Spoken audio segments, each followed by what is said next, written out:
सत श्री अकाल जी। तुसीं प्राइम एशिया टैलीविजन देख रहे हो। दोस्तों मैं हाँ स्वर्ण सिंह टैणा ਤੇ हर रोज़ की तरह ही प्रोग्राम खबर की खबर लैके हाज़र हाँ। पहली वड्डी खबर के वाल जाने तो पहला पंजाब के मौसम की हाल बयानी करनी बनती है। लंघे कल पंजाब के विच मौसम थोड़ा जिहा गर्म रहा, खुश्क रहा, मींह कणी की कितों खबर नहीं मिली। पर मौसम विभाग कहना जी आउंदे 48 घंटे के विच हिमाचल, पंजाब, हरियाणा ते दिल्ली 4 थावां दे उत्ते मींह की पूरी संभावना है। पता नहीं ये संभावना सही साबित होनी है या गलत, पर मींह ना पवे इहदी कामना हर कोई कर रहा, क्योंकि फसल जवान होई पई है झोने की। इस करके जेकर मींह पै जाता तो नुकसान होर हो जाना। जदों मींह पैना चाहिए सी उदों पिया नहीं, जदों हुण लोड़ नहीं उदों पई जांदा, जिहदे करके किसानी जो पहलां टुट्टी पई है वो होर मुश्किल की घड़ी दे विच घिरदी जा रही है। उधरों मालवा पट्टी है जिहड़ी पंजाब दी, उहदे विच नरमा जिस तरीके दे नाल बर्बाद होया, जिवें तवियां दे नाल किसान नरमे नूं वाह रहे आ। नरमा बंदे जिहड़े जिहड़े कद दा हैगा ते उहनूं टिंडा कोई नहीं लग्या, बी माड़ा। तुसीं 20 साल पहलां वाली झात मार के देखो, वडेवें घर दे हुंदे सी, नरमा घर दा हुंदा सी, बी घर दा हुंदा सी। पर हौली हौली हाईब्रिड के नाम के उत्ते एक इहो जी खेड खेडी गई भी घर दे विच तैयार ही नहीं हुंदा बी। इस करके हाईब्रिड आ जिहड़ा उहदे विच भी इहो जिहियां जालसाजियां ते ओह कंपनियां जो जालसाजियां करदियां ओह सरकारां ने हत्थ ठोकीआं। सरकारां उन्हां दे उत्ते कुछ नहीं दबाव पाउंदियां, कोई कानूनी कार्रवाई नहीं हुंदी। किसान असली नोट दे के नकली बी लैके होर करजे दे थल्ले आ रहा। गुलाबी सुंडी नहीं मर रही अज मालवे दे विच इन्हां कीटनाशकां दे करके। पैसे जिन्ने मर्जी वधा लैंदे आ, आपदी मर्जी के मुताबिक रेट तय करते आ। किसान जावे तो जावे कित्थे। अज दी तरीक दे विच वख-वख राजनीतिक लोग आ जिहड़े वख-वख पार्टियां दे वो कूकां पाउंदियां गड्डियां मालवे दे वख-वख पिंडां शहरां दे विच लैके जा रहे आ। मालवे दे खेतां दे विच फिर रहे राजनीतिक लोग, कहंदे जी असीं टिंडे वेखण आए आ, असीं गुलाबी सुंडी वेखण आए आ, असीं किसानी दे नाल खड़े आ। असीं इहो जिहा नाल खड़न तो की लैणा जेकर किसानी दे लई तुसीं कुछ करदे नहीं। हालांकि नवें सीएम सरदार चरणजीत सिंह चन्नी ये गल कहंदे आ भी असीं ढुकवां मुआवजा देवांगे, पर जदों मिलूगा गल उदों होऊगी। फिलहाल तां राजनीतिक लोकां दीयां गल्लां दे उत्ते किसान ही कहंदे आ भी सानूं यकीन इस करके नहीं आउंदा भी बड़ी वार बड़ा कुछ होया। राह दे विच विचोले आ ਜਿਹੜੇ कि दलाल हुंदे आ, ਜਿਹੜੇ ਕਹਿੰਦੇ भी भाई तुहानूं ਇੰਨਾ ਕ ਦੇ ਦਿਆਂਗੇ पर पिछों ਇੰਨਾ ਲਵਾਂਗੇ, ਇੰਨਾ ਹਿੱਸਾ ਸਾਡਾ ਹੋ, ਸਾਡੀ ਲੱਸੀ ਪਾਣੀ ਕਿੱਥੇ ਆ। ਉਹ ਬਹੁਤ ਕੁਝ ਕਰਦੇ ਆ। ਸੋ ਐਤਕੀ ਉਹ ਕੁਝ ਨਾ ਹੋਵੇ, किसानी बची रहे, कुदरत की मार ना पवे। तो ਜਿਹੜੇ तोमर साहब ये गल कहते कानून तो अच्छे हैं, छोटे किसान तो बच जाएंगे, उन्होंने बेनती करनी बनती है कि अज छोटा किसान ही तवियां दे नाल नरमा वाह रहा। जरा सोचो ये हुण किहड़ा आपां कह सकते भी भाई 1200 एकड़ का मालक किसान आ, जिहदे कोल 2 किल्ले आ वो 2 किल्ले वाही जांदा, जिहदे कोल 5 किल्ले आ वो 5 किल्ले वाहण लई मजबूर आ। किसान जावे तो जावे कित्थे। जिहड़ी हुण पहली वड्डी खबर आ वो हैगी भारत बंद नाल संबंधित। जबरदस्त हुंगारा मिलिਆ लंघे कल भारत बंद नूं, पर उस तो पहला गोदी मीडिया दी चापलूसी दी एक बहुत वड्डी उदाहरण देनी बनदी है। भारत के प्रधानमंत्री साहब 5 दिन के लिए गए अमरीका के दौरे ते। कईयां ने गल कही भी 4 दिन के लिए गए, बहुते मीडिया च लिखा गया 5 दिन के लिए गए, पर वो तीजे दिन वापस आ गए। विरोध इहदा कारण मन्निया जा रहा। पर मैं हैरान इस गल के उत्ते कि प्रधानमंत्री साहब वापस आए तो गोदी मीडिया के सरलेख पढ़ के मेरियां कच्छां हसीआं। उन्होंने विचों एक ने तो यह भी गल लिखी है, प्लेन हो या होटल प्रधानमंत्री बिल्कुल नहीं थके। उन्होंने 65 घंटे में 22 मीटिंगें की, यानी कि भावें वो जहाज़ दे विच होण, भावें वो होटल दे विच होण, भावें वो किते होर होण, वो मीटिंगां दर मीटिंगां करी गए आ। मैं सोचदा भी ये भी कमाल होई पई आ। पर यह भी दस दिओ कदे बई अमरीका दे विच किसानां दे समर्थन दे विच विरोध किन्ना होया। प्रधानमंत्री साहब यूएनओ की मीटिंग में संबोधन करते सी, पर बाहर किसान किन्नी वड्डी गिणती दे विच जां किसानां दे हमायती किन्नी वड्डी गिणती दे विच नो फूड नो फार्मर ते मोदी गो बैक के नारे लाउंदे सी। इस गल के बाबत कदे कोई ख्याल नहीं कर रहा। जिस तरीके दे नाल लंघे कल भारत बंद नूं हुंगारा मिलिਆ, उस तो बाद किसानां दे चेहरे खिड़े आ। 10 महीने ते 2 दिन हो गए अज बार्डरां दे उत्ते बैठे किसानां नूं। पंजाब दे विच साल तो उत्ते दा समा हो गया अंदोलन चलदिआं, पर किसान चढ़दी कला दे विच है। लंघे कल पूरे भारत दे विच रेलां रुकीआं। तमिलनाडु की गल कर लो, पश्चिमी बंगाल की गल कर लो, मध्य प्रदेश की गल कर लो, उत्तर प्रदेश की गल कर लो, हरियाणा की गल कर लो, पंजाब की गल कर लो, राजस्थान, उत्तराखंड किहड़ी थां जिथे कि किसानां ने कल अपना जलवा पेश नहीं किया। पहलां इस रिपोर्ट का वेरवा तो फिर करांगे टिप्पणी। लंघे कल जिस तरीके दे नाल किसान जथेबंदियां दे नाल वख-वख वपार मंडलां, मुलाजम जथेबंदियां ते होर वख-वख वर्गां दे लोकां दे वल्लों भारत बंद नूं सफल बनाउण दे लई लगातार मिहनत कीती गई। उस नूं देख के ये प्रतीत होया कि मोदी सरकार दीआं मुश्किलां दे विच वाधे नूं हुण कोई रोक नहीं सकदा। इत्थे भी दसना बनदा है कि अमरीका तो लैके दुनिया के वख-वख हिस्सों के विच किसान अंदोलन की चर्चा छिड़ी हुई है। किसानां दे हौसले बुलंद ने। बेशक 10 महीने तो उत्ते दा समा होण करके जो किसान इस वक्त तक लगातार ਸੜਕਾਂ ਦੇ ਉੱਤੇ ਪੱਲੀ ਵਿਛਾ ਕੇ ਸੌਣ ਲਈ ਮਜਬੂਰ ਨੇ। ਖਾਣ ਪੀਣ ਦੀਆਂ ਸਮੱਸਿਆਵਾਂ ਦੀ ਕਈ ਵਾਰ ਦਿੱਕਤ ਆਈ। 700 ਤੋਂ ਵੱਧ ਕਿਸਾਨ ਤੇ ਮਜ਼ਦੂਰ ਮੌਤ ਦੀ ਬੁੱਕਲ ਵਿੱਚ ਚਲੇ ਗਏ। ਪਰ ਇਹਨਾਂ ਸਭ ਕੁਝ ਹੋਣ ਦੇ ਬਾਵਜੂਦ ਨਾ ਤਾਂ ਕੇਂਦਰ ਦੀ ਸਰਕਾਰ ਦੇ ਕੰਨ ਉੱਤੇ ਜੂੰ ਸਰਕੀ ਤੇ ਨਾ ਹੀ ਕਿਸਾਨਾਂ ਦੇ ਹੌਸਲੇ ਪਸਤ ਹੋਏ। ਲੰਘੇ ਕੱਲ੍ਹ ਕੇਂਦਰੀ ਮੰਤਰੀ ਮੁਖਤਾਰ ਅੱਬਾਸ ਨਕਵੀ ਨੇ ਭਾਰਤ ਬੰਦ ਨੂੰ ਦਿੱਤੇ ਜਾ ਰਹੇ ਸਮਰਥਨ ਦੇ ਉੱਤੇ ਸਿਆਸੀ ਪਾਰਟੀਆਂ ਤੇ ਹਮਲਾ ਕੀਤਾ। ਉਹਨਾਂ ਨੇ ਕਿਹਾ ਕਿ ਸਿਆਸੀ ਪਾਰਟੀਆਂ ਕੁਝ ਗਿਣਵੇਂ ਚੁਣਵੇਂ ਕਿਸਾਨਾਂ ਨੂੰ ਗੁੰਮਰਾਹ ਕਰਕੇ ਸਿਆਸੀ ਰੋਟੀਆਂ ਸੇਕਣ ਦੀ ਕੋਸ਼ਿਸ਼ ਕਰ ਰਹੀਆਂ ਨੇ। ਅਜਿਹੀਆਂ ਵਿਰੋਧੀ ਸਿਆਸੀ ਪਾਰਟੀਆਂ ਕਿਸਾਨਾਂ ਦੇ ਮੋਢਿਆਂ ਉੱਤੇ ਬੰਦੂਕ ਰੱਖ ਕੇ ਚਲਾਉਣ ਦੀ ਕੋਸ਼ਿਸ਼ ਕਰਦੀਆਂ ਨੇ। ਮੁਖਤਾਰ ਅੱਬਾਸ ਨਕਵੀ ਨੇ ਕਿਹਾ ਕਿ ਕਿਸਾਨ ਆਗੂ ਤਿੰਨੋਂ ਖੇਤੀਬਾੜੀ ਕਾਨੂੰਨਾਂ ਨੂੰ ਵਾਪਸ ਲੈਣ ਦੀ ਗੱਲ ਕਰ ਰਹੇ ਨੇ, ਪਰ ਉਹ ਸ਼ੁਰੂ ਤੋਂ ਹੀ ਗੱਲ ਕਹਿ ਰਹੇ ਨੇ ਕਿ ਘੱਟੋ ਘੱਟ ਸਮਰਥਨ ਮੁੱਲ ਭਾਵ MSP ਸਮਾਪਤ ਹੋ ਜਾਵੇਗੀ, ਮੰਡੀਆਂ ਬੰਦ ਹੋਣਗੀਆਂ, ਜ਼ਮੀਨਾਂ ਤੇ ਕਬਜ਼ਾ ਹੋਵੇਗਾ। ਪਰ ਹਕੀਕਤ ਇਸ ਦੇ ਉਲਟ ਹੈ। ਮੋਦੀ ਸਰਕਾਰ ਨੇ ਫਸਲਾਂ ਦੇ ਘੱਟੋ ਘੱਟ ਸਮਰਥਨ ਮੁੱਲ 'ਚ ਵਾਧਾ ਕੀਤਾ, ਨਵੇਂ ਬਾਜ਼ਾਰ ਖੋਲ੍ਹੇ ਨੇ ਤੇ ਜ਼ਬਰਦਸਤੀ ਕਿਸਾਨਾਂ ਦੀ ਜ਼ਮੀਨ ਖੋਹਣ ਵਾਲੀ ਕੋਈ ਵੀ ਗੱਲ ਇਸ ਵਕਤ ਹਕੀਕਤ ਵਾਲੀ ਨਹੀਂ ਹੈ। ਇਸ ਤੋਂ ਇਲਾਵਾ ਇਹ ਵੀ ਦੱਸਣਾ ਬਣਦਾ ਹੈ ਕਿ ਲੰਘੇ ਕੱਲ੍ਹ ਨਰਿੰਦਰ ਸਿੰਘ ਤੋਮਰ ਦੇ ਵੱਲੋਂ ਕਿਸਾਨਾਂ ਨੂੰ ਫਿਰ ਪੇਸ਼ਕਸ਼ ਕੀਤੀ ਗਈ ਹੈ। ਉਹਨਾਂ ਨੇ ਕਿਹਾ ਕਿ ਮੈਂ ਕਿਸਾਨਾਂ ਨੂੰ ਬੇਨਤੀ ਕਰਦਾ ਕਿ ਉਹ ਅੰਦੋਲਨ ਛੱਡ ਕੇ ਗੱਲਬਾਤ ਦਾ ਰਾਹ ਚੁਣਨ ਤੇ ਸਰਕਾਰ ਕਿਸਾਨਾਂ ਵੱਲੋਂ ਚੁੱਕੇ ਗਏ ਇਤਰਾਜ਼ਾਂ ਦੇ ਉੱਤੇ ਵਿਚਾਰ ਕਰਨ ਦੇ ਲਈ ਤਿਆਰ ਹੈ। ਤੋਮਰ ਨੇ ਕਿਹਾ ਕਿ ਅਸੀਂ ਪਹਿਲਾਂ ਵੀ ਕਈ ਵਾਰ ਗੱਲ ਕੀਤੀ ਹੈ ਤੇ ਉਸ ਤੋਂ ਬਾਅਦ ਵੀ ਜੇ ਉਹਨਾਂ ਨੂੰ ਲੱਗਦਾ ਕਿ ਕੋਈ ਮੁੱਦਾ ਬਾਕੀ ਹੈ ਤਾਂ ਸਰਕਾਰ ਨਿਸ਼ਚਿਤ ਤੌਰ ਦੇ ਉੱਤੇ ਇਸ ਬਾਰੇ ਗੱਲਬਾਤ ਕਰਨ ਦੇ ਲਈ ਤਿਆਰ ਬਰ ਤਿਆਰ ਹੈ। ਇਸ ਖਬਰ ਦੇ ਉੱਤੇ ਟਿੱਪਣੀ ਕਰਦਾ ਦੋਸਤੋ, ਪਹਿਲੀ ਗੱਲ ਤਾਂ ਅਸੀਂ ਕਹਾਂਗੇ, ਜਦੋਂ ਵੀ ਤੋਮਰ ਸਾਹਿਬ ਇਹ ਗੱਲ ਕਹਿੰਦੇ ਕਿ ਕਾਨੂੰਨ ਤੋਂ ਅੱਛੇ हैं, छोटी किसानी की आमदन बढ़ाने वाले हैं और इन कानूनों के साथ तो देश के बहुत बड़ी गिनती में किसान जुड़ गए हैं, ਤਾਂ ਹੈਰਾਨੀ ਹੁੰਦੀ ਹੈ ਇਸ ਗੱਲ ਦੀ ਵੀ ਉਹ ਕਿਹੜੀ ਦੁਨੀਆ ਦੇ ਵਿੱਚ ਰਹਿ ਰਹੇ ਆ। ਉਹਨਾਂ ਨੂੰ ਬਾਰਡਰ ਦੇ ਉੱਤੇ ਬੈਠੇ ਹੋਏ ਕਿਸਾਨ ਪਹਿਲਾਂ ਤਾਂ ਮੁੱਠੀ ਭਰ ਲੱਗਦੇ ਸੀ, ਇਵੇਂ ਖੱਟੜ ਸਾਹਿਬ ਨੂੰ ਵੀ ਲੱਗਦੇ ਸੀ ਤੇ ਪੰਜਾਬ ਦੇ ਕੁਝ BJP ਦੇ ਨੇਤਾਵਾਂ ਨੂੰ ਵੀ। ਪਰ ਜਦੋਂ ਉਹਨਾਂ ਨੂੰ ਇਹ ਪਤਾ ਲੱਗਾ ਜੀ ਕਿ ਹੁਣ ਭਾਰਤ ਬੰਦ ਜੇਕਰ ਮੁੱਠੀ ਭਰ ਲੋਕ ਬੰਦ ਕਰ ਸਕਦੇ ਆ, ਜੇਕਰ ਭਾਰਤ ਬੰਦ ਨੂੰ ਸਫਲ ਬਣਾ ਸਕਦੇ ਆ, ਤਾਂ ਫਿਰ ਇਹ ਦੇਖੋ ਬਈ ਬਹੁਤ ਵੱਡੀ ਗਿਣਤੀ ਦੇ ਵਿੱਚ ਕਿਵੇਂ ਹੋਣਗੇ ਜੇਕਰ ਤੁਸੀਂ ਅੱਜ ਵੀ ਇਹਨਾਂ ਨੂੰ ਮੁੱਠੀ ਭਰ ਕਹਿੰਦੇ ਆ। ਸੋ ਥੋੜ੍ਹੀ ਗਿਣਤੀ ਦੇ ਵਿੱਚ ਕਿਸਾਨ ਇਸ ਵਕਤ ਵਿਰੋਧ ਕਰ ਰਹੇ ਆ। ਪਹਿਲਾਂ ਤਾਂ ਸ਼ਬਦ ਤੁਹਾਡਾ ਇਹੀ ਗਲਤ ਹੈ। ਭਾਵੇਂ ਕਿਸਾਨ 100 ਹੋਣ ਤੇ ਭਾਵੇਂ ਹੁਣ 10 ਲੱਖ ਤੇ ਭਾਵੇਂ ਹੁਣ 50 ਲੱਖ, ਪਰ ਤੁਹਾਡੇ ਦੇਸ਼ ਦੇ ਨਾਗਰਿਕ ਜੇਕਰ ਆਵਾਜ਼ਾਰ ਹੈ, ਤੁਹਾਨੂੰ 10 ਬੰਦਿਆਂ ਦੀ ਵੀ ਕਦਰ ਕਰਨੀ ਚਾਹੀਦੀ ਹੈ, ਵਿਰੋਧ ਕਰਨ ਵਾਲਿਆਂ ਦੀ 1 ਲੱਖ ਦੀ ਵੀ ਕਰਨੀ ਚਾਹੀਦੀ ਹੈ, 10,000 ਦੀ ਵੀ ਕਰਨੀ ਚਾਹੀਦੀ ਹੈ। ਇਹ ਗਿਣਤੀ ਦੇ ਮੁਤਾਬਕ ਨਹੀਂ ਤੁਸੀਂ ਮਸਲੇ ਹੱਲ ਕਰਨੇ, ਕਿਉਂਕਿ ਲੋਕਾਂ ਦੀ ਵੋਟ ਲੈਣ ਦੇ ਲਈ ਤੁਸੀਂ ਕੱਲੇ ਦੇ ਕੋਲੇ ਗਏ ਆ। ਉਦੋਂ ਤਰਲਾ ਕੱਲੇ ਦੇ ਘਰ ਦੇ ਵਿੱਚ ਜਾ ਕੇ ਮਾਰਿਆ ਹੁੰਦਾ। ਘਰਾਂ ਦੇ ਵਿੱਚ ਜੀਪਾਂ ਭੇਜ ਕੇ, ਕਾਰਾਂ ਭੇਜ ਕੇ, ਹੋਰ ਵਹੀਕਲ ਭੇਜ ਕੇ ਕੱਲੇ ਨੂੰ ਚੱਕ ਕੇ ਲਿਆਉਣੇ ਵੋਟ ਪਾਉਣ ਦੇ ਲਈ, ਤੇ ਬਾਅਦ ਦੇ ਵਿੱਚ ਕਹਿ ਦਿੰਦੇ ਵੀ ਇਹ ਤਾਂ ਥੋੜੀ गिनती में है। कदे वोटा ने मौके भी कहो भी थोड़ी गिनती की तो हमें ज़रूरत ही नहीं, हमें तो बड़ी गिनती वाले लोग चाहिए। सो ज़रूरत इस वक्त इस गल दी है भी जो इस वक्त विचारधारा बनाई बैठे हैं वो विचारधारा छड्डी जावे। लंघे कल मेरी गल हुई रुलदू सिंह मानसा होरां दे नाल ते होर कुछ किसान आगूआं दे नाल। वो कहने भी हुण तां असीं ये गल नूं समझ चुके हैं भी मोदी सरकार सोच चुकी है कि जी असीं किसान तां गुस्से कर ही लए आ, कम से कम आपदी यारी बचा लईए, ਅਸੀਂ ਅੰਬਾਨੀ ਤੇ ਅਡਾਨੀ ਹੀ ਬਚਾ ਲਈਏ। ਇੱਕ ਹੋਰ ਕਮਾਲ ਦੀ ਗੱਲ ਇਹ ਆ, ਲੰਘੇ ਦਿਨੀ ਖਬਰ ਆਈ ਸੀ ਕਿ 3 ਟਨ ਅਡਾਨੀ ਦੀ ਗੁਜਰਾਤ ਵਾਲੀ ਮੁੰਦਰਾ ਬੰਦਰਗਾਹ ਦੇ ਵਿੱਚੋਂ ਹੈਰੋਇਨ ਫੜੀ ਗਈ ਹੈ। ਇਸ ਮਾਮਲੇ ਦੇ ਉੱਤੇ ਪ੍ਰਧਾਨ ਮੰਤਰੀ ਸਾਹਿਬ ਨੇ ਇੱਕ ਸ਼ਬਦ ਮੂੰਹ ਦੇ ਵਿੱਚੋਂ ਨਹੀਂ ਕੱਢਿਆ। BJP ਦੇ ਕਿਸੇ ਸੀਨੀਅਰ ਮੰਤਰੀ ਨੇ ਗੱਲ ਕਹੀ ਹੋਵੇ ਵੀ ਭਾਈ ਦੇਸ਼ ਦੇ ਵਿੱਚ ਇਹ ਕੁਝ ਨਹੀਂ ਹੋਇਆ, ਜਾਂ ਜਿਨ੍ਹਾਂ ਨੇ ਕੀਤਾ ਅਸੀਂ ਪੁੱਠੇ ਟੰਗ ਦਿਆਂਗੇ, ਤਾਂ ਫਿਰ ਉਹਦਾ ਉੱਤਰ ਦਿਓ ਥੱਲੇ ਦੱਸਿਆ ਜਾ ਸਕਦਾ। ਪਰ ਗੱਲ ਇਹ ਆ ਵੀ ਇਸ ਮਾਮਲੇ ਤੇ ਸਾਰੇ ਕੇਸਲ ਮਾਰ ਗਏ। ਗੋਦੀ ਮੀਡੀਆ ਤਾਂ ਵਿਕਿਆ ਹੀ ਹੋਇਆ, ਉਹ ਤਾਂ ਬੁੱਕਲ ਦੇ ਵਿੱਚ ਬੈਠ ਕੇ ਨੌਕਰੀ ਕਰਨ ਵਾਲਾ। ਹਕੀਕਤ ਹੈ ਜਿਸ ਤਰੀਕੇ ਦੇ ਨਾਲ 3000 ਕਿਲੋ 3 ਟਨ ਜਿਹੜੀ ਕਿ 20,000 ਕਰੋੜ ਰੁਪਏ ਤੋਂ ਵੱਧ ਦੀ ਹੈਰੋਇਨ ਆ, ਉਸ ਮਾਮਲੇ ਤੇ ਕੇਸਲ ਮਾਰੀ ਆ। ਉਹਦੇ ਬਾਰੇ ਤੁਹਾਨੂੰ ਪਤਾ ਨਹੀਂ, ਪਰ ਇਹ ਪਤਾ ਵੀ ਕਿਸਾਨ ਤਾਂ ਫੰਡਿੰਗ ਕਿੱਥੋਂ ਲੈਂਦੇ ਆ, ਇਹ ਪਤਾ ਵੀ ਕਿਸਾਨ ਵਿਕੇ ਹੋਏ ਆ, ਇਹ ਤਾਂ ਜੀ ਨਕਸਲਵਾਦੀ ਹੈ, ਇਹ ਤਾਂ ਜੀ ਮੁੱਠੀ ਭਰ ਹੈ, ਇਹ ਤਾਂ ਜੀ ਇਸ ਵਕਤ ਬਿਠਾਏ ਗਏ ਆ।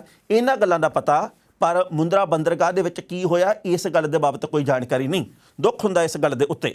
ਪਰ ਕਿਸਾਨ ਆਗੂਆਂ ਨੇ ਗੱਲ ਕਹੀ ਹੈ ਕਿ ਮੋਦੀ ਸਰਕਾਰ ਨੂੰ ਝੁਕਾ ਕੇ ਛੱਡਾਂਗੇ, ਤੇ ਝੁਕੂਗੀ ਇਹ ਉਦੋਂ ਜਦੋਂ ਉਹਨਾਂ ਨੂੰ ਪਤਾ ਲੱਗਾ ਵੀ UP ਦੇ ਵਿੱਚ ਮਾਂਜਾ ਫਿਰ ਗਿਆ।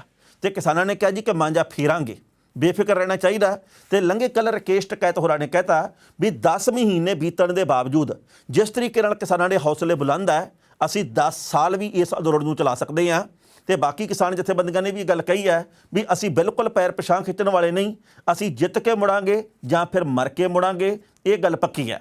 ਪਰ ਇੱਕ ਜਾਣਕਾਰੀ ਹੋਰ ਦੇਣੀ ਬਣਦੀ ਹੈ ਕਿ ਦੀਪ ਸਿੱਧੂ ਜਿਹੜੇ ਕਿ ਕਿਸਾਨ ਅੰਦੋਲਨ ਨਾਲ ਜੁੜੇ, ਬਾਅਦ ਦੇ ਵਿੱਚ ਝੰਡਾ ਲਹਿਰਾਉਣ ਦੇ ਮਾਮਲੇ ਤੇ ਕਈ ਕਿਸਮ ਦੇ ਵਿਵਾਦਾਂ ਦੇ ਵਿੱਚ ਆਏ, ਉਹਨਾਂ ਨੇ ਇੱਕ ਨਵੀਂ ਜਥੇਬੰਦੀ ਦਾ ਐਲਾਨ ਕੀਤਾ, ਪੰਜਾਬ ਦੇ ਵਾਰਿਸ।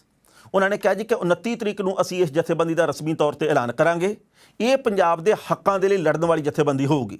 ਹੁਣ ਦੀਪ ਸਿੱਧੂ ਦੇ ਇਸ ਉਪਰਾਲੇ ਦੇ ਬਾਰੇ ਲੋਕਾਂ ਦੇ ਆਪੋ ਆਪਣੇ ਵਿਚਾਰ ਹੋ ਸਕਦੇ ਆ, ਪਰ ਇਸ ਕਿਸਾਨ ਅੰਦੋਲਨ ਦੇ ਵਿੱਚੋਂ ਕਈ ਸ਼ਖਸੀਅਤਾਂ ਉੱਭਰੀਆਂ, ਕਈ ਉੱਭਰੀਆਂ ਹੋਈਆਂ ਸ਼ਖਸੀਅਤਾਂ ਨੂੰ ਵੱਟਾ ਵੀ ਲੱਗਿਆ। ਸੋ ਵਕਤ ਦੱਸੂਗਾ ਆਉਂਦੇ ਸਮੇਂ ਦੇ ਵਿੱਚ ਮੋਦੀ ਸਰਕਾਰ ਝੁਕਦੀ ਕਿ ਨਹੀਂ, ਪਰ ਇਸ ਗੱਲ ਦਾ ਅਹਿਸਾਸ ਜ਼ਰੂਰ ਹੋ ਰਿਹਾ ਸਾਰਿਆਂ ਨੂੰ ਵੀ ਜਿਵੇਂ ਜਿਵੇਂ ਚੋਣਾਂ ਨੇੜੇ ਆ ਰਹੀਆਂ ਮੋਦੀ ਸਰਕਾਰ ਲਿਫਦੀ ਜਾ ਰਹੀ ਹੈ, ਤੇ ਜਦੋਂ ਲਿਫਦੀ ਹੋਵੇ ਤੇ ਉਦੋਂ ਫਿਰ ਮੰਗਾਂ ਮੰਨਣੀਆਂ ਪੈਣਗੀਆਂ। ਸੋ ਬਾਕੀ ਜਿਵੇਂ ਜਿਵੇਂ ਜਾਣਕਾਰੀ ਆਈ ਤੁਹਾਡੀ ਕਚਹਿਰੀ ਦੇ ਵਿੱਚ ਪੇਸ਼ ਕਰਦੇ ਰਹਾਂਗੇ। ਪੰਜਾਬ ਮੰਤਰੀ ਮੰਡਲ ਦੇ ਵਿੱਚ ਵਾਧਾ ਵੀ ਹੋ ਗਿਆ ਤੇ ਨਵੇਂ ਸਿਰੇ ਤੋਂ ਵਜ਼ਾਰਤ ਦੀ ਚੋਣ ਵੀ ਹੋ ਗਈ ਹੈ। 7 ਨਵੇਂ ਚਿਹਰੇ ਆ ਜਿਹੜੇ ਉਹ ਸ਼ਾਮਲ ਹੋਏ ਆ। 5 ਦੀ ਸ਼ਾਂਤੀ ਹੋ ਗਈ ਹੈ। ਕੁਝ ਕੁ ਆਪਣੀ ਕੁਰਸੀ ਬਚਾਉਣ ਦੇ ਵਿੱਚ ਕਾਮਯਾਬ ਹੋ ਗਏ ਆ। ਪਰ ਇੱਕ ਗੱਲ ਬੜੀ ਸਾਫ਼ ਤੇ ਸਪਸ਼ਟ ਹੈ, ਨਵਜੋਤ ਸਿੰਘ ਸਿੱਧੂ ਦਾ ਰੁਸਣਾ ਜਾਰੀ ਹੈ। ਕੰਮ ਕਰਨ ਦੇ ਚਾਹਵਾਨ ਕਹਿੰਦੇ ਕੰਮ ਕਰਦੇ ਰਵਾਂਗੇ। ਕਈਆਂ ਦੇ ਉੱਤੇ ਦੋਸ਼ ਲੱਗਦੇ ਵੀ ਇਹਨਾਂ ਨੇ ਪਹਿਲਾਂ ਕਿਹੋ ਜਿਹੇ ਕੰਮ ਕੀਤੇ ਤੇ ਹੁਣ ਵੀ ਉਹੋ ਜਿਹੇ ਚੰਦ ਚਾੜ੍ਹ ਦੇਣਗੇ। ਦੋਸ਼ ਇਹ ਵੀ ਲੱਗਦੇ ਆ ਵੀ ਜਿਹਨੂੰ ਇਸ ਕਰਕੇ ਮੰਤਰੀ ਮੰਡਲ ਚੋਂ ਕੱਢਿਆ ਸੀ ਵੀ ਉਹਦੇ ਉੱਤੇ ਮਾਈਨਿੰਗ ਦੇ ਦੋਸ਼ ਲੱਗਦੇ ਆ, ਅੱਜ ਕੱਲ੍ਹ ਉਹ ਫੇਰ ਸ਼ਾਮਲ ਹੋ ਗਏ ਆ, ਉਹ ਕਿਹੋ ਜਿਹਾ ਕੰਮ ਕਰਨਗੇ। ਸੋ ਬਹੁਤ ਸਾਰੀਆਂ ਗੱਲਾਂ ਇਸ ਵਕਤ ਜਨਾਬ ਚਰਨਜੀਤ ਸਿੰਘ ਚੰਨੀ ਦੀ ਕੈਬਨਿਟ ਦੇ ਨਾਲ ਜੁੜ ਗਈਆਂ। ਚੰਨੀ ਸਾਹਿਬ ਜਿੱਥੇ ਵੀ ਜਾਂਦੇ ਆ ਆਪਦੀ ਸਾਦਗੀ ਦੇ ਨਾਲ ਹਾਲ ਦੀ ਘੜੀ ਮਨ ਮੋਹਦੇ ਆ। ਉਹ ਕਿਸੇ ਗਰੀਬ ਦੀ ਧੀ ਨੂੰ ਜਾ ਕੇ ਸ਼ਗਨ ਵੀ ਦਿੰਦੇ ਆ, ਪ੍ਰਾਂਤ 'ਚੋਂ ਲੱਡੂ ਵੀ ਖਾਂਦੇ ਆ। ਭੈਣੇ ਆ ਸ਼ਗਨ ਆ, ਲਾੜੇ ਨੂੰ ਜੱਫੀ ਵੀ ਪਾਉਂਦੇ। ਬੜਾ ਚੰਗਾ ਲੱਗਦਾ ਹੈ ਸਾਰਾ ਕੁਝ ਦੇਖ ਕੇ। ਉਹਨਾਂ ਦੇ ਵੱਲੋਂ ਕਿਸੇ ਗਰੀਬ ਕਿਸਾਨ ਦੀ ਵੱਟ ਦੇ ਉੱਤੇ ਬੈਠ ਕੇ ਹੱਥ ਦੇ ਉੱਤੇ ਫੁਲਕਾ ਰੱਖ ਕੇ ਛਕਿਆ ਜਾਂਦਾ, ਬਹੁਤ ਚੰਗਾ ਲੱਗਦਾ। ਉਹ ਗਿਆਨੀ ਟੀ ਸਟਾਲ ਦੇ ਮੂਹਰੇ ਜਾ ਕੇ ਤੇ ਉੱਥੇ ਬਾਟੀ 'ਚ ਚਾਹ ਪੀਂਦੇ ਆ, ਇਉਂ ਲੱਗਦਾ ਵੀ ਜਿਵੇਂ ਕੋਈ ਸਾਡੇ ਟੱਬਰ ਦਾ ਜੀ ਹੋਵੇ। ਉਹ ਕਿਸੇ ਦੇ ਮੰਜੇ ਦੀ ਬਾਹੀ ਦੇ ਉੱਤੇ ਬਹਿ ਕੇ ਮੁਸ਼ਕਿਲਾਂ ਦਾ ਹੱਲ ਕਰਨ ਦੀ ਗੱਲ ਕਰਦੇ, ਬਹੁਤ ਚੰਗਾ ਲੱਗਦਾ। ਪਰ ਇਹ ਚੰਗਾ ਲੱਗਦਾ ਚੰਗਾ ਹੀ ਲੱਗੇ ਤੇ ਨਾਲ ਨਾਲ ਚੰਗੇ ਕੰਮ ਵੀ ਹੋਣ, ਲੋੜ ਇਸ ਗੱਲ ਦੀ ਹੈ। ਲੱਗੇ ਕੱਲ੍ਹ ਮੇਰੇ ਇੱਕ ਦੋਸਤ ਦਾ ਫੋਨ ਆਇਆ, ਉਹ ਮੈਨੂੰ ਕਹਿੰਦਾ ਜੀ ਕਿ 3 ਮਹੀਨਿਆਂ ਦੇ ਵਿੱਚ ਕੰਮ ਨਹੀਂ ਹੋਣੇ ਇਹਨਾਂ ਤੋਂ। ਮੈਂ ਕਿਹਾ ਯਾਰ ਨਿਰਾਸ਼ਾਵਾਦੀ ਨਹੀਂ ਗੱਲ ਕਰੀ ਦੀ, ਕੰਮ ਦੀ ਗੱਲ 4 ਦਿਨਾਂ 'ਚ ਵੀ ਹੋ ਸਕਦੀ ਹੈ। ਉਹ ਕਹਿੰਦਾ ਬਾਈ ਜੀ ਅਸੀਂ ਇੱਕ ਕਮਰਾ ਪਾਉਣਾ ਸੀ, ਉਹਨੂੰ ਮਹੀਨੇ ਤੋਂ ਵੀ ਉੱਤੇ ਦਾ ਟਾਈਮ ਲੱਗ ਗਿਆ, 1.25 ਮਹੀਨਾ ਲੱਗ ਗਿਆ। ਕਦੇ ਮੀਂਹ ਕਣੀ ਆ ਗਈ, ਕਦੇ ਮਿਸਤਰੀ ਨਹੀਂ ਆਇਆ, ਕਦੇ ਕੋਈ ਕਾਰਨ ਬਣ ਗਿਆ, ਕਦੇ ਕੋਈ ਕਾਰਨ ਬਣ ਗਿਆ। ਜੇ ਇੱਕ ਕਮਰਾ ਬਣਾਉਣ ਦੇ ਉੱਤੇ ਇੰਨਾ ਸਮਾਂ ਲੱਗ ਗਿਆ ਤਾਂ ਫਿਰ ਇਹ ਦੇਖੋ ਵੀ ਮੈਨੀਫੈਸਟੋ ਦੇ ਵਿੱਚ ਕੀਤੇ ਗਏ ਵਾਅਦੇ ਕੀ 3 ਮਹੀਨਿਆਂ ਦੇ ਵਿੱਚ ਪੂਰੇ ਹੋ ਜਾਣਗੇ। ਮੈਂ ਕਿਹਾ ਵੀ ਗੱਲ ਤਾਂ ਹੋ ਸਕਦਾ ਤੇਰੀ ਸਹੀ ਹੋਵੇ, ਪਰ ਆਪਾਂ ਫਿਰ ਵੀ ਨਿਰਾਸ਼ਾਜਨਕ ਨਹੀਂ ਹੋਣਾ। ਆਪਾਂ ਨਿਰਾਸ਼ਾ ਦੇ ਆਲਮ 'ਚ ਨਹੀਂ ਜਾਣਾ। ਆਪਾਂ ਚੰਨੀ ਸਾਹਿਬ ਤੋਂ ਚੰਗੇ ਦੀ ਆਸ ਹੀ ਕਰਦੇ ਹਾਂ, ਤੇ ਜੇ ਚੰਗਾ ਨਾ ਹੋਇਆ ਤਾਂ ਫਿਰ ਆਪਾਂ ਆਲੋਚਨਾ ਵੀ ਕਰਾਂਗੇ। ਕਿਉਂਕਿ ਭਾਵੇਂ ਕੈਪਟਨ ਅਮਰਿੰਦਰ ਸਿੰਘ ਹੋਣ, ਸੁਖਬੀਰ ਸਿੰਘ ਬਾਦਲ ਹੋਣ, ਚਰਨਜੀਤ ਸਿੰਘ ਚੰਨੀ ਹੋਰੀ ਹੋਣ, ਕੋਈ ਵੀ ਹੋਰ ਹੋਵੇ, ਜਦੋਂ ਕੰਮ ਨਾ ਹੋਇਆ ਤਾਂ ਫਿਰ ਆਪਾਂ ਗੱਲ ਕਰਾਂਗੇ ਵੀ ਭਾਈ ਇਹਨਾਂ ਨੇ ਕੀਤਾ ਕੁਝ ਨਹੀਂਗਾ। ਸੋ ਚਰਨਜੀਤ ਸਿੰਘ ਚੰਨੀ ਦੀ ਕੈਬਨਿਟ ਦੇ ਉੱਤੇ ਨਵੀਆਂ ਜ਼ਿੰਮੇਵਾਰੀਆਂ, ਉਹਨਾਂ ਦੇ ਵੱਲੋਂ ਕੀ ਕੁਛ ਕੀਤਾ ਜਾਊਗਾ, ਇਹ ਆਉਂਦੇ ਦਿਨਾਂ ਦੇ ਵਿੱਚ ਸਭ ਕੁਝ ਸਾਹਮਣੇ ਆ ਜਾਣਾ। ਪਰ ਪਹਿਲਾਂ ਇਸ ਰਿਪੋਰਟ ਦਾ ਵੇਰਵਾ ਸਾਂਝਾ ਕਰਦੇ ਹਾਂ ਕਿ ਨਵੀਂ ਵਜ਼ਾਰਤ ਵਿਚਲੇ ਰਾਣਾ ਗੁਰਜੀਤ ਸਿੰਘ ਦੇ ਉੱਤੇ ਕੀ ਵਿਵਾਦ ਉੱਠਿਆ, ਆਮ ਆਦਮੀ ਪਾਰਟੀ ਨੇ ਕੀ ਸਵਾਲ ਖੜੇ ਕੀਤੇ ਆ, ਤੇ ਆਉਂਦੇ ਸਮੇਂ ਦੇ ਵਿੱਚ ਹੋਰ ਕੀ ਹੋ ਸਕਦਾ, ਤੇ ਬਾਅਦ ਵਿੱਚ ਕਰਾਂਗੇ ਟਿੱਪਣੀ। ਆਮ ਆਦਮੀ ਪਾਰਟੀ ਪੰਜਾਬ ਨੇ ਇੱਕ ਵਾਰ ਫਿਰ ਚੰਨੀ ਸਰਕਾਰ ਦੇ ਵਿੱਚ ਮੰਤਰੀ ਵਜੋਂ ਹਲਫ ਲੈਣ ਵਾਲੇ ਵਿਧਾਇਕ ਰਾਣਾ ਗੁਰਜੀਤ ਸਿੰਘ ਦੇ ਉੱਤੇ ਹਮਲਾ ਬੋਲਿਆ। ਆਮ ਆਦਮੀ ਪਾਰਟੀ ਦੇ ਸੀਨੀਅਰ ਆਗੂ ਤੇ ਵਿਧਾਨ ਸਭਾ 'ਚ ਵਿਰੋਧੀ ਧਿਰ ਦੇ ਨੇਤਾ ਹਰਪਾਲ ਸਿੰਘ ਚੀਮਾ ਨੇ ਰਾਣਾ ਗੁਰਜੀਤ ਨੂੰ ਪੰਜਾਬ ਮੰਤਰੀ ਮੰਡਲ ਦੇ ਵਿੱਚ ਸ਼ਾਮਲ ਹੋਣ ਤੇ ਮੁੱਖ ਮੰਤਰੀ ਚੰਨੀ ਦੇ ਉਸ ਦਾਅਵੇ ਨੂੰ ਫੇਲ ਦੱਸਿਆ, ਜਿਹਦੇ ਵਿੱਚ ਚੰਨੀ ਨੇ ਕਿਹਾ ਸੀ ਕਿ ਰੇਤ ਮਾਫੀਆ ਮੁੱਖ ਮੰਤਰੀ ਨੂੰ ਮਿਲਣ ਦੀ, ਯਾਨੀ ਕਿ ਮੈਨੂੰ ਮਿਲਣ ਦੀ ਕੋਸ਼ਿਸ਼ ਨਾ ਕਰੇ। ਚੀਮਾ ਨੇ ਕਿਹਾ ਕਿ ਹੁਣ ਜਦੋਂ ਮਾਈਨਿੰਗ ਮਾਫੀਆ ਦੇ ਨਾਲ ਜੁੜਿਆ ਹੋਇਆ ਦੋਸ਼ਾਂ ਦਾ ਸਾਹਮਣਾ ਕਰਨ ਵਾਲਾ ਵਿਅਕਤੀ ਕੈਬਨਿਟ ਵਿੱਚ ਬੈਠ ਗਿਆ ਤਾਂ ਮੁੱਖ ਮੰਤਰੀ ਚੰਨੀ ਦਾ ਰੇਤ ਮਾਫੀਆ ਨੂੰ ਨੱਥ ਪਾਉਣ ਵਾਲਾ ਦਾਅਵਾ ਲੋਕਾਂ ਨੂੰ ਗੁੰਮਰਾਹ ਕਰਨ ਤੋਂ ਇਲਾਵਾ ਕੁਝ ਵੀ ਨਹੀਂ। ਸੋਮਵਾਰ ਨੂੰ ਯਾਨੀ ਕਿ ਲੰਘੇ ਕੱਲ੍ਹ ਪਾਰਟੀ ਦਫ਼ਤਰ ਤੋਂ ਜਾਰੀ ਬਿਆਨ ਦੇ ਵਿੱਚ ਹਰਪਾਲ ਸਿੰਘ ਚੀਮਾ ਨੇ ਕਿਹਾ ਕਿ ਭ੍ਰਿਸ਼ਟ ਆਗੂਆਂ ਨੂੰ ਕੈਬਨਿਟ ਵਿੱਚ ਸ਼ਾਮਲ ਕਰਨ ਨਾਲ ਸਿੱਧ ਹੋ ਗਿਆ ਕਿ ਕਾਂਗਰਸ ਚਿਹਰੇ ਬਦਲ ਕੇ ਵੀ ਆਪਣਾ ਕਿਰਦਾਰ ਨਹੀਂ ਬਦਲ ਸਕਦੀ। ਭ੍ਰਿਸ਼ਟ ਮੰਤਰੀਆਂ ਦੀ ਕੈਬਨਿਟ ਦੇ ਵਿੱਚ ਐਂਟਰੀ ਨਾਲ ਚੰਨੀ ਦੇ ਉਸ ਦਾਅਵੇ ਦੀ ਵੀ ਪੋਲ ਖੁੱਲ੍ਹ ਗਈ ਹੈ, ਜਿਸ ਵਿੱਚ ਚੰਨੀ ਨੇ ਕਿਹਾ ਸੀ ਕਿ ਉਹ ਰਹਿਣਗੇ ਜਾਂ ਫਿਰ ਭ੍ਰਿਸ਼ਟਾਚਾਰੀ ਰਹਿਣਗੇ। ਚੀਮਾ ਨੇ ਤਰਕ ਦਿੱਤਾ, ਦਾਗੀ ਮੰਤਰੀਆਂ ਦਾ ਵਿਰੋਧ ਕੇਵਲ ਵਿਰੋਧੀ ਧਿਰ ਹੋਣ ਕਰਕੇ ਨਹੀਂ ਕਰ ਰਹੇ, ਸਗੋਂ ਕਾਂਗਰਸੀ ਵਿਧਾਇਕ ਖੁਦ ਵੀ ਕਰ ਰਹੇ ਨੇ। ਕਾਂਗਰਸੀ ਵਿਧਾਇਕਾਂ ਨੇ ਸੋਨੀਆ ਗਾਂਧੀ ਨੂੰ ਲਿਖੀ ਚਿੱਠੀ ਵੀ ਆਮ ਆਦਮੀ ਪਾਰਟੀ ਦੇ ਦੋਸ਼ਾਂ ਦੀ ਪੁਸ਼ਟੀ ਕਰਦੀ ਹੈ। ਚੀਮਾ ਨੇ ਕਿਹਾ ਜੇ ਚੰਨੀ ਆਪਣੇ ਦਾਅਵੇ ਦੇ ਉੱਤੇ ਕਾਇਮ ਰਹਿੰਦੇ ਤਾਂ ਕਿਸੇ ਵੀ ਕੀਮਤ ਤੇ ਦਾਗੀ ਮੰਤਰੀਆਂ ਨੂੰ ਕੈਬਨਿਟ ਵਿੱਚ ਸ਼ਾਮਲ ਨਾ ਕਰਦੇ, ਪਰ ਮੁੱਖ ਮੰਤਰੀ ਹਾਈ ਕਮਾਨ ਤੇ ਸੁਪਰ ਸੀਐਮ ਨਵਜੋਤ ਸਿੰਘ ਸਿੱਧੂ ਮੂਹਰੇ ਦੱਬੂ ਹੋ ਗਏ ਨੇ। ਇਹਨਾਂ ਕਮਜ਼ੋਰੀਆਂ ਕਰਕੇ ਕਾਂਗਰਸ ਨੂੰ ਭ੍ਰਿਸ਼ਟਾਚਾਰ ਦੀ ਜਨਮਦਾਤੀ ਆਖਿਆ ਜਾਂਦਾ ਹੈ। ਇਸ ਖਬਰ ਦੇ ਉੱਤੇ ਟਿੱਪਣੀ ਕਰਦਾ ਦੋਸਤੋ, ਪਹਿਲੀ ਗੱਲ ਤਾਂ ਅਸੀਂ ਕਹਾਂਗੇ ਜਿਸ ਤਰੀਕੇ ਦੇ ਨਾਲ ਰਾਣਾ ਗੁਰਜੀਤ ਸਿੰਘ ਦੇ ਨਾਂ ਦੇ ਉੱਤੇ ਸਿਆਸਤ ਛਿੜੀ ਤੇ 6 ਵਿਧਾਇਕ ਨੇ ਜਿਨ੍ਹਾਂ ਦੇ ਵੱਲੋਂ ਜਾ ਕੇ ਨਵਜੋਤ ਸਿੰਘ ਸਿੱਧੂ ਨੂੰ ਵੀ ਮਿਲਿਆ ਗਿਆ, ਉਸ ਵੇਲੇ ਜਦੋਂ ਸਹੁੰ ਚੁੱਕਣ ਦੇ ਵਿੱਚ ਕੁਝ ਕੁ ਘੰਟੇ ਬਾਕੀ ਸੀ। ਸਿੱਧੂ ਨੂੰ ਇਹ ਗੱਲ ਕਹੀ ਗਈ ਜੀ ਕਿ ਦੇਖੋ ਰਾਣਾ ਗੁਰਜੀਤ ਸਿੰਘ ਨੂੰ ਕਿਉਂ ਮੰਤਰੀ ਮੰਡਲ 'ਚ ਲਿਆ ਜਾ ਰਿਹਾ, ਜਿਹੜੇ ਦੋਸ਼ਾਂ ਦੇ ਕਰਕੇ ਇਸੇ ਸਰਕਾਰ ਦੇ ਵਿੱਚ ਬਾਹਰ ਕੱਢਿਆ ਗਿਆ, ਕਲੀਨ ਚਿੱਟ ਹਾਲੇ ਤੱਕ ਮਿਲੀ ਨਹੀਂ ਤੇ ਫੇਰ ਸ਼ਾਮਲ ਕੀਤਾ ਜਾ ਰਿਹਾ, ਤੇ ਆਪਣੀ ਮਜਬੂਰੀ ਕੀ ਹੈ। ਸੋਨੀਆ ਗਾਂਧੀ ਨੂੰ ਇੱਕ ਚਿੱਠੀ ਲਿਖੀ ਗਈ ਜਿਹਦੇ ਵਿੱਚ 6 ਵਿਧਾਇਕਾਂ, ਜਿਹਦੇ ਵਿੱਚ ਸੁਖਪਾਲ ਸਿੰਘ ਖਹਿਰਾ ਵੀ ਹੈ, ਨਵਤੇਜ ਸਿੰਘ ਚੀਮਾ ਵੀ ਹੈ, ਜਿਹਦੇ ਵਿੱਚ ਬਾਬਾ ਹੈਨਰੀ ਵੀ ਹੈ, ਜਿਹਦੇ ਵਿੱਚ ਬਲਵਿੰਦਰ ਸਿੰਘ ਧਾਲੀਵਾਲ ਤੇ 2 ਹੋਰ ਵਿਧਾਇਕ ਹੈ। ਉਹਨਾਂ ਦੇ ਵੱਲੋਂ ਮੰਗ ਕੀਤੀ ਗਈ ਸੀ ਜੀ ਕਿ ਇਹਨਾਂ ਨੂੰ ਮੰਤਰੀ ਨਾ ਬਣਾਇਆ ਜਾਵੇ, ਪਰ ਉਹਨਾਂ ਦੀ ਪੇਸ਼ ਨਹੀਂ ਚੱਲੀ। ਹੁਣ ਕਮਾਲ ਦੇਖੋ, ਉਦੋਂ ਸੁਖਪਾਲ ਸਿੰਘ ਖਹਿਰਾ ਵਿਧਾਨ ਸਭਾ ਦੇ ਵਿੱਚ ਵਿਰੋਧੀ ਧਿਰ ਦੇ ਨੇਤਾ ਸੀ ਜਦੋਂ ਉਹਨਾਂ ਨੇ ਰਾਣਾ ਗੁਰਜੀਤ ਸਿੰਘ ਦੀ ਵਿਕਟ ਲੈ ਲਈ ਸੀ, ਯਾਨੀ ਕਿ ਮੰਤਰੀ ਮੰਡਲ ਦੇ ਵਿੱਚੋਂ ਉਦੋਂ ਬਾਹਰ ਕੱਢਣਾ ਪਿਆ ਰਾਣੇ ਨੂੰ, ਜਦੋਂ ਸੁਖਪਾਲ ਸਿੰਘ ਖਹਿਰਾ ਨੇ ਇਸ ਮੁੱਦੇ ਨੂੰ ਚੁੱਕਿਆ ਸੀ। ਬਾਅਦ ਦੇ ਵਿੱਚ ਖਹਿਰੇ ਨੂੰ ਆਮ ਆਦਮੀ ਪਾਰਟੀ ਦੇ ਵਿੱਚ ਵਿਰੋਧੀ ਧਿਰ ਦੇ ਨੇਤਾ ਤੋਂ ਲਾ ਦਿੱਤਾ ਗਿਆ। ਫਿਰ ਉਹਨੇ ਆਪਣੀ ਪਾਰਟੀ ਬਣਾ ਲਈ, ਬੜਾ ਕੁਝ ਹੋਇਆ। ਫਿਰ ਸੁਖਪਾਲ ਸਿੰਘ ਖਹਿਰਾ ਕਾਂਗਰਸ ਦੇ ਵਿੱਚ ਦੁਬਾਰਾ ਆ ਗਏ। ਕੈਪਟਨ ਅਮਰਿੰਦਰ ਸਿੰਘ ਦੀ ਹਾਜ਼ਰੀ ਦੇ ਵਿੱਚ 3 ਹੋਰ ਵਿਧਾਇਕ ਆਏ। ਪਰ ਹੁਣ ਚੱਕਰ ਇਹ ਪੈ ਗਿਆ ਜੀ ਕਿ ਖਹਿਰਾ ਵੀ ਕਾਂਗਰਸ ਦੇ ਵਿੱਚ ਹੈ ਤੇ ਰਾਣਾ ਗੁਰਜੀਤ ਸਿੰਘ ਇਸ ਵਕਤ ਕੈਬਨਿਟ ਮੰਤਰੀ ਹੈ। ਤੇ ਫਿਰ ਇਹ ਗੱਲ ਕਿਵੇਂ ਕਹੀ ਜਾ ਸਕਦੀ ਹੈ ਕਿ ਕਾਂਗਰਸ ਦੇ ਵਿੱਚ ਸਭ ਕੁਝ ਠੀਕ ਹੈ ਜਾਂ ਠੀਕ ਰਹੂਗਾ। ਸੋ ਭਰੋਸੇਯੋਗ ਸੂਤਰ ਇਹ ਗੱਲ ਦੱਸਦੇ ਆ ਵੀ ਕਾਂਗਰਸ ਦੇ ਵਿੱਚ ਧੜੇਬੰਦੀ ਪਹਿਲਾਂ ਵੀ ਸੀ, ਹੁਣ ਵੀ ਹੈ ਤੇ ਆਉਂਦੇ ਸਮੇਂ ਦੇ ਵਿੱਚ ਵਧੂਗੀ। ਅਗਲੀ ਗੱਲ ਪੰਜਾਬ ਦੇ ਲੋਕਾਂ ਦੇ ਮਨ ਦੇ ਵਿੱਚ ਇੱਕ ਹੋਰ ਆਉਂਦੀ ਹੈ ਕਿ ਕੀ ਕੈਪਟਨ ਅਮਰਿੰਦਰ ਸਿੰਘ ਨੂੰ ਸਵਾਲ ਕਰਨ ਵਾਲੇ ਨਵਜੋਤ ਸਿੰਘ ਸਿੱਧੂ ਤੇ ਕੁਝ ਹੋਰ ਜਿਹੜੇ ਕਹਿੰਦੇ ਸੀ ਵੀ ਸੁਖਬੀਰ ਸਿੰਘ ਬਾਦਲ ਤੇ ਬਿਕਰਮ ਸਿੰਘ ਮਜੀਠੀਆ ਨੂੰ ਅੰਦਰ ਨਹੀਂ ਕੀਤਾ ਜਾ ਰਿਹਾ, ਇਹ 75-25 ਦਾ ਮਾਮਲਾ ਹੈਗਾ। ਕੀ ਜਦੋਂ ਹੁਣ ਸਾਰਾ ਕੁਝ ਬਦਲ ਗਿਆ, ਕੈਪਟਨ ਅਮਰਿੰਦਰ ਸਿੰਘ ਨੂੰ ਨੁਕਰੇ ਲਾ ਦਿੱਤਾ ਗਿਆ, ਤਾਂ ਨਵੀਂ ਵਜ਼ਾਰਤ, ਨਵੇਂ ਮੁੱਖ ਮੰਤਰੀ ਸਾਹਿਬ ਜਾਂ ਸਿੱਧੂ ਜਿਹੜੇ ਕਿ ਹੁਣ ਪਾਰਟੀ ਦੇ ਪ੍ਰਧਾਨ ਆ, ਉਹ ਉਸੇ ਗੱਲ ਨੂੰ ਸਹੀ ਕਰਕੇ ਦਿਖਾਉਣਗੇ ਕਿ ਉਹ ਅੰਦਰ ਕਰ ਦੇਣਗੇ ਇਹਨਾਂ ਨੂੰ? ਕਿਉਂਕਿ ਜਦੋਂ ਕੁੰਵਰ ਵਿਜੇ ਪ੍ਰਤਾਪ ਸਿੰਘ ਦੀ ਜਿਹੜੀ ਰਿਪੋਰਟ ਹੈ, SIT ਦੀ ਰਿਪੋਰਟ, ਉਹ ਹਾਈ ਕੋਰਟ ਨੇ ਰੱਦ ਕੀਤੀ ਹੋਵੇ, 90 ਦੇ ਕਰੀਬ ਸਫ਼ਿਆਂ ਦੀ ਇੱਕ ਜੱਜਮੈਂਟ ਹੈ ਜਿਹੜੀ, ਉਹਨੂੰ ਹਾਈ ਕੋਰਟ ਦੇ ਵਿੱਚੋਂ ਸੁਪਰੀਮ ਕੋਰਟ ਦੇ ਵਿੱਚ ਚੈਲੰਜ ਨਾ ਕੀਤਾ ਹੋਵੇ, ਤਾਂ ਮਾਮਲਾ ਤਾਂ ਉੱਥੇ ਦਾ ਉੱਥੇ ਖੜਾ। ਤੇ ਫਿਰ ਕਿਸ ਤਰੀਕੇ ਦੇ ਨਾਲ ਅਸੀਂ ਵੱਡੇ ਬੰਦਿਆਂ ਨੂੰ ਹੱਥ ਪਾ ਸਕਦੇ ਹਾਂ? ਜੇਕਰ ਇਹ ਕੁਝ ਨਾ ਹੋਇਆ, ਜਿਹੜਾ ਕਿ ਹੋਣ ਦੀ ਬਹੁਤ ਘੱਟ ਆਸ ਹੈ, ਕਿਉਂਕਿ ਸੁਖਬੀਰ ਸਿੰਘ ਬਾਦਲ ਖੁਦ ਕਹਿ ਚੁੱਕੇ ਜੀ ਕਿ ਸਾਨੂੰ ਅੰਦਰ ਕਰੋ ਜੇਕਰ ਅਸੀਂ ਗਲਤ ਹਾਂ। ਕੈਪਟਨ ਹੋਰੀ ਖੁਦ ਕਹਿ ਰਹੇ ਆ ਵੀ ਮੈਨੂੰ ਤੁਸੀਂ ਕਹਿੰਦੇ ਸੀ ਨਾਲ ਰਲਿਆ ਹੋਇਆ, ਤੁਸੀਂ ਤਾਂ ਨਹੀਂ ਨਾਲ ਰਲੇ, ਚੱਕ ਕੇ ਅੰਦਰ ਕਰ ਦਿਓ। ਸੋ ਆਉਂਦੇ ਸਮੇਂ ਦੇ ਵਿੱਚ ਇਹ ਮਾਮਲਾ ਭਖੂਗਾ ਤੇ ਜੇਕਰ ਕੁਝ ਹੁਣ ਵੀ ਨਾ ਹੋਇਆ ਤਾਂ ਲੋਕ ਇਹ ਗੱਲ ਕਹਿਣਗੇ ਵੀ ਕੈਪਟਨ ਸਾਹਿਬ ਠੀਕ ਸੀ ਕਹਿੰਦੇ, ਇਹ ਤਾਂ ਜੀ ਹੁਣ ਵਾਲੇ ਐਵੇਂ ਰੌਲਾ ਪਾਉਂਦੇ ਸੀ। ਸੋ ਕੁਝ ਕਰਕੇ ਦਿਖਾਉਣ ਦੀ ਜ਼ਰੂਰਤ ਆਉਂਦੇ ਸਮੇਂ ਦੇ ਵਿੱਚ ਪਊਗੀ, ਭਾਵੇਂ ਵਿਕਾਸ ਦੇ ਕੰਮਾਂ ਦੇ ਤੌਰ ਤੇ ਹੋਵੇ, ਭਾਵੇਂ ਉਹਨਾਂ ਮੁੱਦਿਆਂ ਨੂੰ ਹੱਲ ਕਰਨੀ ਹੋਵੇ ਜਿਹੜੇ ਕਿ ਕੈਪਟਨ ਅਮਰਿੰਦਰ ਸਿੰਘ ਦੀ ਨਾਕਾਬਲੀਅਤ ਦੇ ਉੱਤੇ ਜਿਹੜੀ ਗੱਲ ਕੀਤੀ ਜਾ ਰਹੀ ਸੀ। ਸੋ ਵਕਤ ਦੱਸੂਗਾ ਆਉਂਦੇ ਸਮੇਂ ਦੇ ਵਿੱਚ ਬਣਦਾ ਕੀ ਹੈ। ਲੰਘੇ ਕੱਲ੍ਹ ਪੰਜਾਬ ਕੈਬਨਿਟ ਦੀ ਪਹਿਲੀ ਮੀਟਿੰਗ ਹੋਈ ਹੈ, ਯਾਨੀ ਕਿ ਚਰਨਜੀਤ ਸਿੰਘ ਚੰਨੀ ਹੋਰਾਂ ਦੀ ਅਗਵਾਈ ਦੇ ਵਿੱਚ ਪੰਜਾਬ ਕੈਬਨਿਟ ਦੀ ਖੁੱਲ੍ਹੀ ਡੁੱਲੀ ਕਾਫੀ ਲੰਮਾ ਸਮਾਂ ਪਹਿਲੀ ਮੀਟਿੰਗ ਹੋਈ ਹੈ। ਇਸ ਮੀਟਿੰਗ ਦੇ ਵਿੱਚ ਇੱਕ ਤਾਂ ਮਹੱਤਵਪੂਰਨ ਫੈਸਲਾ ਇਹ ਕੀਤਾ ਗਿਆ ਕਿ ਪੰਜਾਬ ਦੇ ਸਰਪੰਚਾਂ, ਸ਼ਹਿਰਾਂ ਦੇ ਕੌਂਸਲਰਾਂ ਤੇ ਕੁਝ ਹੋਰ ਲੋਕਾਂ ਦੇ ਕਾਰਡ ਬਣਾਏ ਜਾਣਗੇ DC ਤੇ SDM ਦੇ ਵੱਲੋਂ, ਤਾਂ ਜੋ ਉਹ ਸੈਕਟਰੀਏਟ ਦੇ ਵਿੱਚ ਜਾ ਆ ਸਕਣ। ਹੁਣ ਤੱਕ ਬੜੀ ਦਿੱਕਤ ਹੈ, ਕੋਈ ਸਧਾਰਨ ਬੰਦਾ ਸੈਕਟਰੀਏਟ ਦੇ ਵਿੱਚ ਜਾ ਆ ਨਹੀਂ ਸਕਦਾ। ਜੇ ਜਾਣਾ ਹੋਵੇ ਉਤਲੇ ਅਧਿਕਾਰੀ ਦਾ ਫੋਨ ਆਉਣਾ ਜ਼ਰੂਰੀ ਹੈ ਜਾਂ ਉਧਰੋਂ ਚਿੱਟ ਆਉਣੀ ਜ਼ਰੂਰੀ ਹੈ, ਤੇ ਜਾਂ ਫਿਰ ਕਿਸੇ ਵੱਡੇ ਅਧਿਕਾਰੀ, ਵੱਡੇ ਕਿਸੇ ਮੰਤਰੀ ਜਾਂ ਵਿਧਾਇਕ ਦੇ ਨਾਲ ਅੰਦਰ ਤੁਸੀਂ ਨਿਕਲ ਸਕਦੇ ਹੋ। ਉਹਦੇ ਵਿੱਚ ਵੀ ਬੜੀਆਂ ਦਿੱਕਤਾਂ ਆਉਂਦੀਆਂ। ਪਰ ਇਹ ਹੁਣ ਸਵਾਲ ਪੈਦਾ ਹੁੰਦਾ ਜੀ ਕਿ ਜੇਕਰ ਆਉਣ ਜਾਣ ਦਾ ਮੌਕਾ ਮਿਲ ਜਾਂਦਾ, ਇਹਦੇ ਨਾਲ ਪੰਜਾਬ ਦੇ ਮਸਲੇ ਕਿੰਨੇ ਕੁ ਹੱਲ ਹੋਣਗੇ? ਲੋਕਾਂ ਦੀ ਮੰਗ ਸਿਰਫ ਇੱਕੋ ਆ ਕਿ ਚੰਨੀ ਸਾਹਿਬ ਨੂੰ ਅਸੀਂ ਪੂਜਣ ਨੂੰ ਵੀ ਤਿਆਰ ਆ। ਚੰਨੀ ਸਾਹਿਬ ਸਾਡੇ ਲਈ ਬਹੁਤ ਸਤਿਕਾਰਯੋਗ ਆ। ਚੰਨੀ ਸਾਹਿਬ ਦੇ ਉੱਤੇ ਅਸੀਂ ਅੰਨਾ ਯਕੀਨ ਕਰਾਂਗੇ ਜੇਕਰ ਉਹ ਕੀਤੇ ਹੋਏ ਵਾਅਦਿਆਂ ਵਿੱਚੋਂ, ਜਿਹੜੇ ਕਿ ਕਾਂਗਰਸ ਨੇ ਵਾਅਦੇ ਕੀਤੇ, ਉਹਦੇ ਵਿੱਚੋਂ 50% ਪੂਰੇ ਕਰ ਦੇਣ। ਪਰ ਇਹ ਕਿਵੇਂ ਹੋਣਗੇ? ਉਹੀ ਮਨਪ੍ਰੀਤ ਸਿੰਘ ਬਾਦਲ ਇਸ ਵੇਲੇ ਵੀ ਵਿੱਤ ਮੰਤਰੀ ਹੈ। ਇਹ ਉਹੀ ਵਿੱਤ ਮੰਤਰੀ ਨੇ ਜਿਨ੍ਹਾਂ ਨੇ ਹੁਣ ਤੱਕ ਇਹ ਗੱਲ ਕਹੀ ਹੈ ਜੀ ਕਿ ਖਜ਼ਾਨਾ ਖਾਲੀ ਹੈ। ਵਜ਼ਾਰਤ ਬਦਲ ਗਈ ਹੈ, ਮੁੱਖ ਮੰਤਰੀ ਬਦਲ ਗਏ, ਮਨਪ੍ਰੀਤ ਸਿੰਘ ਬਾਦਲ ਫਿਰ ਖਜ਼ਾਨਾ ਮੰਤਰੀ ਹੈ। ਤੇ ਖਜ਼ਾਨਾ ਮੰਤਰੀ ਸਾਹਿਬ ਦਾ ਸਭ ਤੋਂ ਵੱਡਾ ਵਿਰੋਧ ਕਰਦੇ ਆ ਰਾਜਾ ਵੜਿੰਗ ਹੋਰੀ, ਜਿਨ੍ਹਾਂ ਨੇ ਕਿ ਆਪਾਂ ਜਾਣਦੇ ਕਿ ਬਠਿੰਡੇ ਦੇ ਵਿੱਚੋਂ ਚੋਣ ਲੜੀ ਸੀ ਲੋਕ ਸਭਾ ਦੀ, ਹਰਸਿਮਰਤ ਕੌਰ ਬਾਦਲ ਜਿੱਤੇ। ਉਹਨਾਂ ਨੇ ਬਹੁਤ ਵਾਰ ਦੋਸ਼ ਲਾਏ ਆ ਵੀ ਮਨਪ੍ਰੀਤ ਸਿੰਘ ਬਾਦਲ ਦੇ ਨੇੜਲੇ ਰਿਸ਼ਤੇਦਾਰਾਂ ਦੇ ਵੱਲੋਂ ਬਹੁਤ ਕੁਝ ਗਲਤ ਕੀਤਾ ਜਾ ਰਿਹਾ। ਸੋ ਇੱਕ ਵਜ਼ਾਰਤ ਦੇ ਵਿੱਚ ਦੋ ਬੰਦੇ ਆਪਸ ਦੇ ਵਿੱਚ ਭਿੜਨਗੇ। ਆਉਂਦੇ ਸਮੇਂ ਦੇ ਵਿੱਚ ਕਾਂਗਰਸ ਦੇ ਵਿੱਚ ਪਟਾਕੇ ਕਿਹੋ ਜਿਹੇ ਪੈਂਦੇ ਵਕਤ ਦੱਸੂਗਾ। ਪਰ ਕਈ ਲੋਕ ਇਹ ਗੱਲ ਕਹਿੰਦੇ ਵੀ ਸਿੱਧੂ ਸਾਹਿਬ ਹਾਲੇ ਵੀ ਗੁੱਸੇ ਆ, ਸਿੱਧੂ ਸਾਹਿਬ ਹਾਲੇ ਵੀ ਨਾਰਾਜ਼ਗੀ ਦੇ ਆਲਮ ਦੇ ਵਿੱਚ ਹੈ, ਕਿਉਂਕਿ ਹਰ ਥਾਂ ਦੇ ਉੱਤੇ ਉਹਨਾਂ ਦੀ ਪੇਸ਼ ਨਹੀਂ ਚੱਲ ਰਹੀ। ਵਕਤ ਬਿਆਨ ਕਰੂਗਾ ਕੀ ਬਣਦਾ। ਪਰ ਪਹਿਲਾਂ ਪਹਿਲੀ ਮੀਟਿੰਗ ਦਾ ਵੇਰਵਾ ਤੇ ਫਿਰ ਕਰਾਂਗੇ ਟਿੱਪਣੀ। ਪੰਜਾਬ ਦੇ ਮੁੱਖ ਮੰਤਰੀ ਚਰਨਜੀਤ ਸਿੰਘ ਚੰਨੀ ਨੇ ਆਮ ਲੋਕਾਂ ਦੀ ਸਰਕਾਰ ਤੱਕ ਸਿੱਧੀ ਪਹੁੰਚ ਦੇ ਲਈ ਅਹਿਮ ਫੈਸਲਾ ਕੀਤਾ ਹੈ।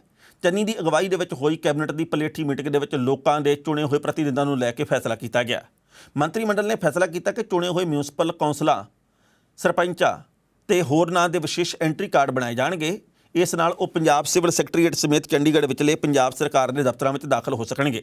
ਸਰਕਾਰੀ ਬੁਲਾਰੇ ਨੇ ਕਿਹਾ ਕਿ ਇਹ ਫੈਸਲਾ ਚੁਣੇ ਹੋਏ ਪ੍ਰਤੀਨਿਧਾਂ ਦੇ ਮਾਣ ਤੇ ਸਤਿਕਾਰ ਦੇ ਰੂਪ 'ਚ ਲਿਆ ਗਿਆ। ਇਸ ਨਾਲ ਸਰਕਾਰ ਦਾ ਰਾਬਤਾ ਆਮ ਲੋਕਾਂ ਨਾਲ ਵਧੇਗਾ ਤੇ ਮਸਲੇ ਛੇਤੀ ਹੱਲ ਹੋਣਗੇ।